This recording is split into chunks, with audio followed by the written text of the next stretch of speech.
JC Production. Hey, look man, it's your life or mine.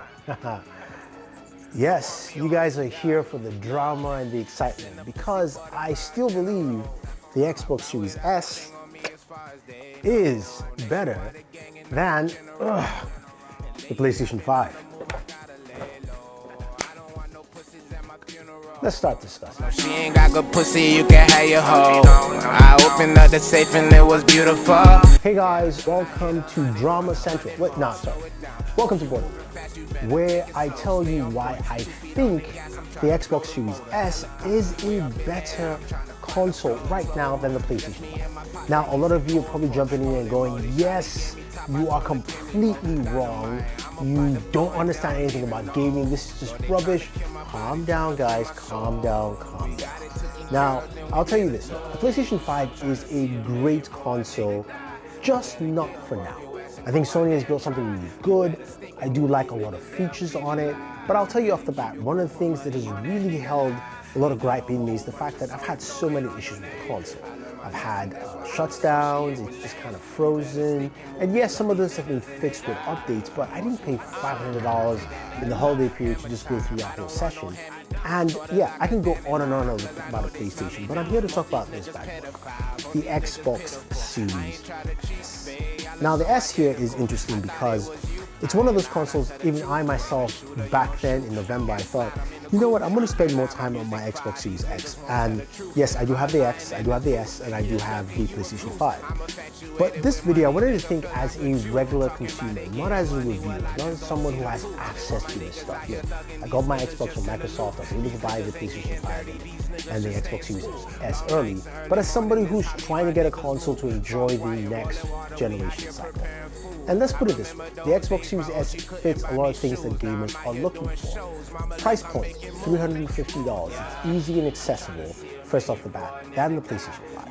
You've got something that will work with your current TVs well enough, as opposed to upgrading to a newer TV like a new Sony OLED or an LG OLED or even a Samsung Neo LED TV. Now, with the Xbox Series S, you've got a ton of features that you will not find anywhere else other than the Xbox ecosystem. One I really like, of course, is quick resume. Now, it's something you find on the Xbox Series X, but on the S, it's also available there. The ability to go from game to game to game quite easily and also resuming from the spot you stopped is unbelievable. And that's something the PlayStation 5 just doesn't have. And yes, the PlayStation 5 has a lot of great games. Spider-Man, Miles Morales is a great game. God of War 5 is a fantastic game. Even the Street Fighter series is. And I love playing those games. But I like the fact that I can go from game to game. When I'm playing, Forza Horizon 4 or moving over to NBA 2K21, I can jump from game to game. Doesn't matter what game I'm playing. I can do that quite easily on my Xbox Series S. Now, another thing also is size and just fit. The PlayStation 5 is a massive console. It's big, it's bulky, it takes up a lot of space, you can't put it in a cabinet properly, and it's damn loud. As opposed to the Xbox Series S, which runs quiet, fits into whatever cabinet or size location you want to. Plus, again, I'll mention, it can play the games you want to play. Now, speaking of games, let's talk about that. This is where a lot of gamers have different perceptions on what you think about games and games collection. The PlayStation 5 has a lot of games in terms of backward compatible games from PS4, and that's great. PS Now is also really solid service. I was playing Infamous Second Son, great, I could stream it, I could play it. I like what PlayStation is doing there, but I want to see more. But here's the thing, there are not a lot of next-gen titles out for either consoles. There's just not that much available at this point in time. This is where Microsoft has levied the extent of Xbox Game Pass to make things more sensible. Now, the idea that I don't have to purchase a game, and I have not bought a game on my Xbox console for at least almost a year because I have Game Pass. And now with that whole Bethesda partnership, I have a ton of Bethesda games coming, a ton of exclusives, a ton of games on the Xbox that I don't have to pay for. So I just downloaded Dishonored 1 and 2. I've never played those games before. I can play them now on my Xbox Series S, and they play well. And speaking of games playing well, What about Cyberpunk 2077? I know some of you don't like the game. I still enjoy it. I'm playing it both on PC and the Xbox Series S. I can't play it on my PlayStation 5. It runs well on this console. Mind you, some people will call it a slightly updated Xbox One X, but the Xbox Series S plays Cyberpunk 2077 very well. And yes, I can output at a highest resolution for this console, which is great. Now, the other thing too is when you're buying a console like these, either the Xbox Series S, PlayStation 5, or Xbox Series X, you're going to probably want to upgrade to a new TV. And that's where some of the problem comes in. You can spend $500 on a console, like the PlayStation 5, and then spend another $2,000 on a brand new TV. You might not want to spend that amount of money yet, or you just don't have the cash for it, which is why the Series S makes a lot of sense to me. Now, the TV I use for this review here is the Samsung Q90 TV. It's a last gen TV. It does support 4K 120 on just one HDMI port. It's got one HDMI 2.1 port, and you can see it supports the full breadth of 4K 120, 4K 60, 1080p 120, which I can do on my Xbox Series S comfortably. So again, I don't have to go to next gen TV just yet. I can wait till they fix out all the kinks and the bugs. And I know, yes, TVs this year are gonna get better, but some people might wanna wait. And this is what this console affords you. Now, some of you say there's a lot of games you can play in your Xbox Series S, but it's only got 512 gigabytes of storage internal. And yes, that is true. And that's a gripe that I hold, and I wish it was 1 terabyte.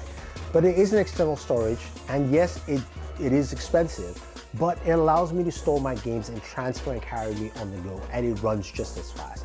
That 1 terabyte Seagate storage, hopefully the price drops down, is really good, works really well, but I have all my games stored on there. But again, because you have Game Pass, you can cycle the games you want to play. You can install up to 5, 6 games on there, and then, when you're done, you take them off and you continue playing. To me, that's the beauty of Game Pass on the system like this. That makes a lot of sense. As I'm sitting back, I'm using my, my red controller. I'm gaming with the console. I'm enjoying the Xbox Series S here. I'm also using the brand new Xbox headset, which honestly, guys, definitely check out my video on Board Gamer. You'll be impressed with what Microsoft has done with this. I don't want to talk too much about this, but the mic quality is absolutely fantastic. And also the features that are built into it that you can use your Xbox as well as also your laptop or your cell phone is truly amazing. Now, when it comes to features, there are a ton of features that I think the Series S has that you will not find on the PlayStation 5.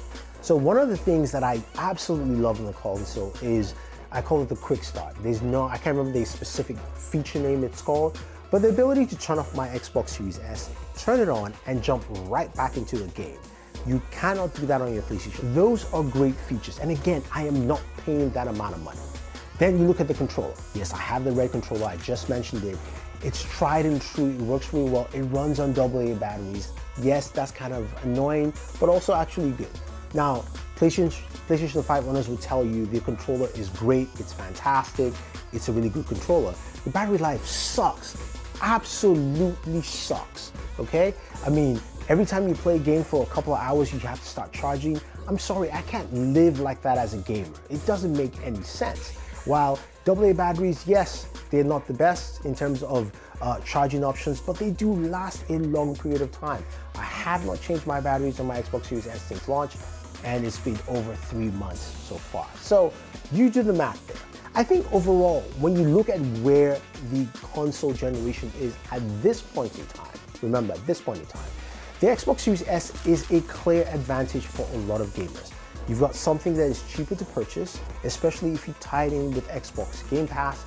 Then you have something that you can play as many games as you want to. The fact that I can jump in and play a game like Tekken, Dishonored, I can jump in and play NBA 2K21. I haven't played an NBA game in a while because EA Access is available. I wouldn't have actually bought those games. I would never spend money on NBA 2K21 or a Madden game. But I will now play it because I have access to that.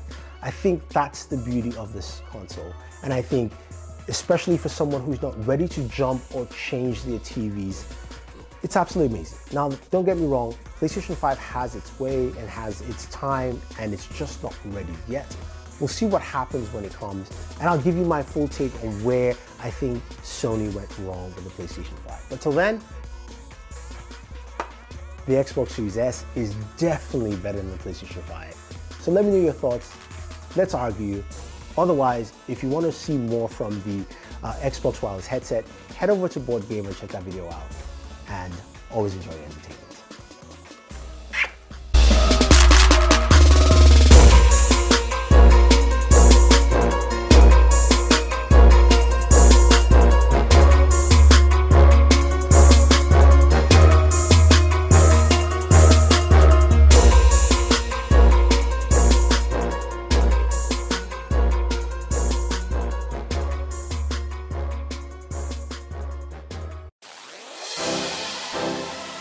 JC Production.